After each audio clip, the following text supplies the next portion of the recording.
Next Tuesday, Kentucky will have a final tally of this week's primary election results. But some voters are already thinking ahead of November, and the big question is, how will that election happen?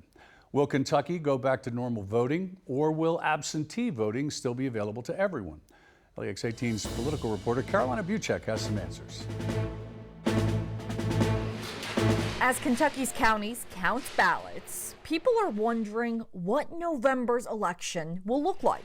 Voting rights expert Joshua Douglas hopes state leaders can take what worked in this past election, like expanded absentee voting, and improve the stuff that needed work, like more in-person voting locations. I'm really hopeful this system does work well to the point where we can convince our policymakers that this is a good system for November as well. I mean, the pandemic is not going to be gone in November. I mean, I hope it is, but I think we're going to be living in a new reality for a while. And we know that this works if done correctly. But not everyone is for that idea. State Senator Damon Thayer tweeted this on Election Day, quote, "I voted in person today, and while it was a very smooth process in Scott County, I'll be urging a return to normal in November." So what will happen?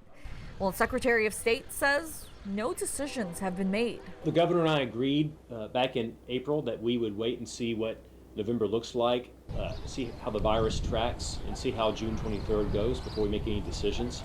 Any decision that we make has to be a new decision. We've not agreed to anything for the general election. But right now, it's hard to say what November will look like. The governor has worked with me in good faith, and I've worked in good faith with him.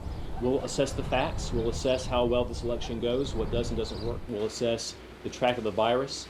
I can't project in June what November looks like, just like I couldn't have projected in January what June would look like. In Lexington, Carolina Buchek, LEX 18 News.